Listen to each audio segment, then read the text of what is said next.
როდის და შეხვდებიან თუ არა უკრაინის ლიდერი და სამხედრო დამნაშავე, სურს თუ არა ასეთი დიალოგი ვლადიმერ პუტინს, რომელმაც გავრცელებული ინფორმაციით ვოლოდიმირ ზელენსკისთან შეხვედრის ადგილად მოსკოვი დაასახელა. ნიშნავს თუ არა ეს, რომ პუტინს ამ ფორმატის ჩაშლა და შესაბამისად დროის მოგება სურს. გიორგი ხარებავა, ჭავჭავაძის ცენტრის მკვლევარი უნდა შემოგვიერთდეს ეთერში. გამარჯობა, მადლობა, რომ მოხვედით ჩვენთან. როდესაც საუბრობთ ომზე, ახლა მთავარი საკითხი არის უსაფრთხოების გარანტიები, როგორი შეიძლება იყოს ის. მაინტერესებს თქვენ რამდენად რეალისტურად წარმოგიდგენიათ, რომ რაღაც უსაფრთხოების გარანტიებზე შეთანხმდნენ კონკრეტული ქვეყნები, სხვათა შორის აი ამ კონტექსტში ხშირად იხსენებენ ხოლმე ბუდაპეშტის დოკუმენტს და დონალდ ტუსკმა ცოტა ხნის წინ დაწერა, მოკლედ გაგვახსენა, როგორ არ იმუშავა აი ამ დოკუმენტმა. ახლა რა უნდა იყოს მაშინ ისეთი მექანიზმი, რომელიც გადააზღვევს ამ რისკებს იმის გათვალისწინებით, რომ აქ მოთამაშე ისევ იქნება რუსეთი, რომელიც ვთქვათ, გადამგდები ძალაა, როდესაც საუბრობთ რაღაც შეთანხმებებზე, ხო? დიახ, ცხადია, უსაფრთხოების გარანტიები უნდა იყოს ბუდაპეშტის მემორანდუმზე გაცილებით უფრო წონიანი. ამ მიმართულებით შეგვიძლია ორი რამ ვთქვათ. ერთი, რაც დადასტურების შეგვიძლია ვთქვათ, უსაფრთხოების მთავარი ყველაზე მყარი გარანტია იქნება უკრაინის ძლიერი შეიარაღებული ძალები.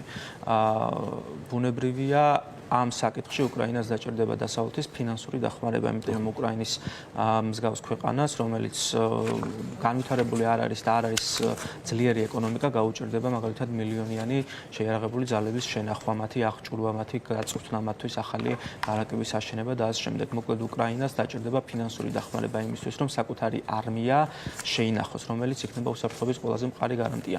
მეორე გარანტიას რაც შეეხება ამასთან დაკავშირებით, ჯერ კიდევ მოლაპარაკებების პროცესი დასავლეთის სახელმწიფოებს შორის და არ ვიცით რა სახე იქნება უსაფრთხოების აი ამ კონკრეტულ გარანტიას. იქნება ეს დასავლური შეიარაღებული ძალების განლაგება უკრაინაში, იქნება ეს თუ იქნება ომის შემთხვევაში უკრაინის საჰაერო სივრცის კონტროლი დასავლური სახელმწიფოების მიერ, თუ ჯარები განლაგდება, რა იქნება ამ ჯარების მანდატი, ეს მათ უნდა დაიცვან უკრაინამ ნატოს მეხუთე მუხლის მსგავსად აგრესიის, ხელახალი აგრესიის შემთხვევაში, თუ უბრალოდ უნდა დააკვირდნენ და მონიტორინგი გაწიონ აი ამ ფრონტის 1600 კილომეტრიან ხაზზე და ყველაზე უარეს შემთხვევაში ეს ფრონტის ხაზი თუ ბელარუსის საზღვარსაც მივიღებთ ხელოვნებაში შეიძლება გაიწელოს 3000 კილომეტრზეც. აი ამ ტერიტორიის კონტროლს, სამხრეთ ტერიტორიის მონიტორინგს სჭირდება ასობით ათასი ჯარისკაცი, ასობით ათასი ადამიანი, რომელიც იქნება იარაღში.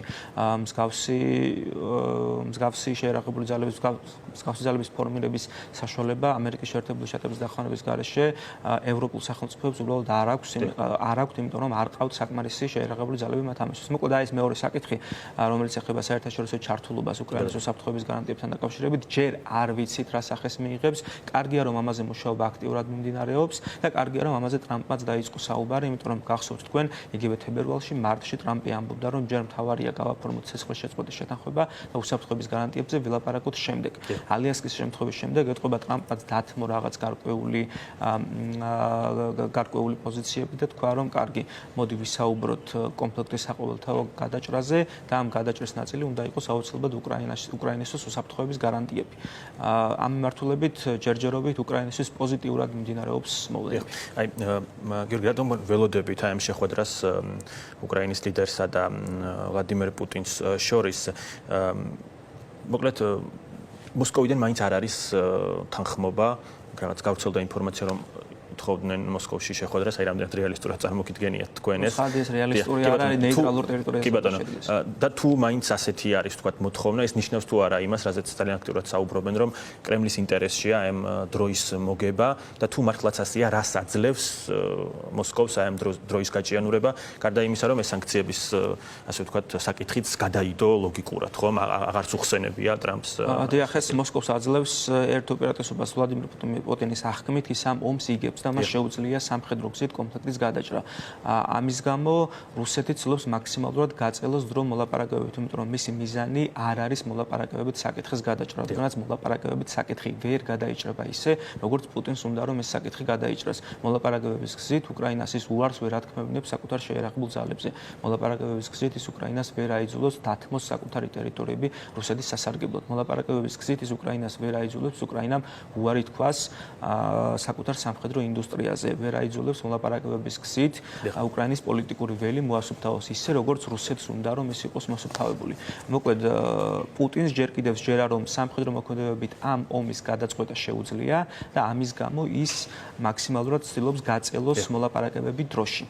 აი რა აძლევს ასეთი მოლოდინის საფუძველს პუტინს? შეიძლება ვთქვათ ერთ-ერთი ფაქტორი იყოს და გათვლა იმაზე, რომ ასე ვთქვათ ტრამპმა მთელი პასუხისმგებლობა ამ პროცესში დააკისროს ვოლოდიმირ ზელენსკის და ისე აღმოჩნდეს, რომ კიევი დარჩეს მხოლოდ ევროპელი პარტნიორების დახმარების ამარ. 6 თვის წინ მსგავსი შიშები შეიძლება ლოგიკურად მოჩვენებოდა ადამიანს, თუმცა რაც უფრო დრო გადის, მით უფრო კარგად ვითარდება ურთიერთობები ამერიკის შეერთებულ შტატებსა და უკრაინას შორის, ისე როგორც ამერიკის შეერთებულ შტატებსა და მის ევროპელ მოკავშირეებს, მათ შორის ევროკავშირს შორის. ასე რომ დღეს იმის ალბათობა რომ დონალდ ტრამპმა საბოლოოდ უკრაინას შეაწმინდოს ასე ვთქვათ ხელი, ამის ალბათობა დღეს ნაკლებია ვიდრე იყო 6 თვის. აი მაშინ თქვენ რითი ხსნით რიტორიკაში მაინც გამოერევა ხოლმე ასეთი გზავნილები ხო რომ ზელენსკიმ უნდა მიიღოს საბოლოო გადაწყვეტილება, მანამდე იგივე არ უნდა დაეწყო ეს ომი, ანუ მაინც პასუხისმგებლობა ასე ვთქვათ თანაბარიც კი არ არის ხოლმე ხშირად, მაინც უფრო რაღაც ზელენსკიზე ხდება დაწოლა. დიდი ხნის განმავლობაში ასე ხდებოდა, თუმცა ბოლო პერიოდში შემცირებულია ზელენსკის მიმართ. ბოლო პერიოდში თუ ვინმე საბრალებს ომის დაწყებას, ტრამპი უფრო ხშირად ამას საბრალებს პრეზიდენტ ბაიდენს, მისი შიდა პოლიტიკური მესიჯებიდან გამომდინარე.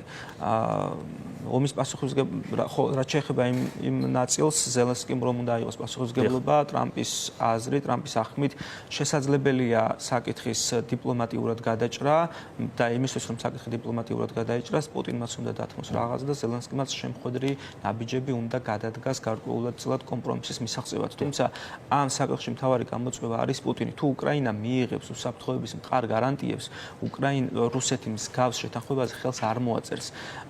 ჩვენ უახლოეს მომავალში სავარაუდოდ დავაკვირდებით რუსეთის მცდელობას, რომ მაქსიმალურად გაწელოს მოლაპარაკებები დროში, რათა მეტი დრო ჰქონდეს მის ეკონომიკას, მეტი დრო ჰქონდეს მის შეერაღებულ ძალებს, რომ სასურველი შედეგი მიაღწიოს. იმიტომ რომ რაღაც მომენტში, როდესაც ცნობილი გახდება, მაღალი ალბათობით ცნობილი გახდება, რომ პუტინი არანაირი მოლაპარაკებების გზით საკითხის გადაჭრისთვის მზაობას არ აცხადებს, ამერიკის შეერთებული შტატების პრეზიდენტს საბოლოოდ მოუწევს სანქციების დაწესება მისთვის. და ერთ-ერთი მიზეზი, რატომაც ალიასკის შეხვედრის შემდეგ ტრამპმა არ დააწესა სანქციები პუტინის და რუსეთის მიმართ, არის ის, რომ მას ჯერ კიდევ სჯერა საკითხის დიპლომატიურად გადაწყვეტის და მისი წინასაარჩევნო დაპირებიდან გამომდინარე, მას სურს ბოლომდე სცადოს, თუნდაც შანსი მცირე იყოს, ან იმაზე ნაკლები იყოს, ვიდრე თავიდან ეგონა. ამ ადმინისტრაციის პრიორიტეტი არის, რომ ჯერ სცადოს, იქნებ გამოდის დიპლომატიური გზით საკითხის გადაჭრა და თუ არ გამოვა, ამ შემთხვევაში უკვე სხვა მოქმედებებზე გადასვლა მოუწევს. მოგეთ თქვენთვის რეალისტური არ არის რისკი, რომ მაინც გამოვიდეს რაღაც ზელენსკის და ევროპელების პასუხისმგებლობა ეს საკითხი. რატომ გეკითხებით? აი, როდესაც ლიდერებს შეხვდა დონალდ ტრამპი, შემდგომ მარკო რუბიომ მიცა რამდენიმე ტელეკომპანიას ინტერვიუ, რაღაც ერთი ეთერიდან მეორეში გადაინაცვლა და იქ იყო რაღაც აშკარად ჩამოყალიბებული გზავნილი, რომ ამერიკელების ცხოვრებაზე ეს ომი რაღაც ძალიან მნიშვნელოვან გავლენას არ ახდენს. შეიძლება რაღაც აი თუნდაც ამ პერსპექტივიდან გამომდინარე, რომ შიდა აუდიტორიასთვის ეს არ არის მნიშვნელოვანი, მიიღოს ვთქვათ ტრამპმა გადაწყვეტილება, რომ საერთოდ გამოეთიშოს ამ პროცესს. არა, ამერიკის შეერთებული შტატები და ტრამპი ამ პროცესს ვერ გამოეთიშება ძალიან მარტივი მიზეზების გამო. ერთი მიზეზი არის ის, რომ შეერთებული შტატები გლობალური სუპერსახელმწიფოა, მეორე მიზეზი არის ის, რომ შეერთებული შტატების ეროვნული უსაფრთხოების ინტერესებში შედის ევროპის უსაფრთხოება. ევროპის უსაფრთხოება ვერ გამოვა, თუ უკრაინა ამ ომში დამარცხდება და რუსეთი საკუთარ მიზნებს მიაღწევს. აქედან გამომდინარე, უნდა თუ არა შეერთებულ შტატებს აუცილებლად მოუწევს იყოს ამ საკითხით დაინტერესებული და ამ საკითხის გვერდზე ვერ გადადებენ მარტივად რომ ვთქვათ. და მინდა ბოლოს კითხოთ რა უნდა იყოს ევროპული სახელმწიფოებისათვის პრიორიტეტული ამ საკითხში პარტნიორებისთვის, რომლებიც კიევის გვერდით დგანან, აფიქსირებენ მოკლედ ამ ზაობას, რომ ყველა მექანიზმით იყვნენ ჩართულები, იგივე როგორც ჩანს, აი ეგრეთ წოდებული მეხუთე მუხლის მსგავსის გააქტიურებაც უფრო არის ევროპელების ინიციატივა, მაგალითად ვიცით, რომ ამ ნაწილში აქტიურობდა ძალიან იტალია. დიახ, რამდენიმე ლიდერმა ახსენა ეს ტრამპთან ოვალურ შეხვედრაზეც მეხუთე მუხლის მსგავსი საკითხი.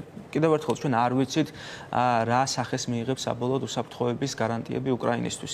თუ იქნება მსგავსი რამ, მეხუთე მუხლის მსგავსი უსაფრთხოების გარანტიები უკრაინისთვის, მაშინ გამოდის, რომ უკრაინა პრაქტიკულად ნატოში შესული. იმიტომ რომ თუ ამ გარანტიების უკან იდგებიან ისეთი სახელმწიფოები, როგორიც არის ამერიკის შეერთებული შტატები, დიდი ბრიტანეთი, საფრანგეთი, გერმანია, თურქეთი, ეს სახელმწიფოები არიან ნატოს მთავარი ბირთვი. მაშინ გამოდის, რომ უკრაინა დე-ფაქტო ნატოს წევრია და მსგავსი რამ რუსეთის ინტერესებში არ შედის. მსგავს რამეს რუსეთი უბრალოდ არ დაუშვებს, არა მსგავს რამეს რუსეთი უბრალოდ არ დათანხმდება. შეეცდება მაქსიმალურად შეეწინააღმდეგოს. კეთილ. ძალიან დიდი მადლობა გიორგი ხარებავა, ჭავჭავაძის ცენტრის მკვლევარი, პასუხობდა ფორმულას კითხვებს.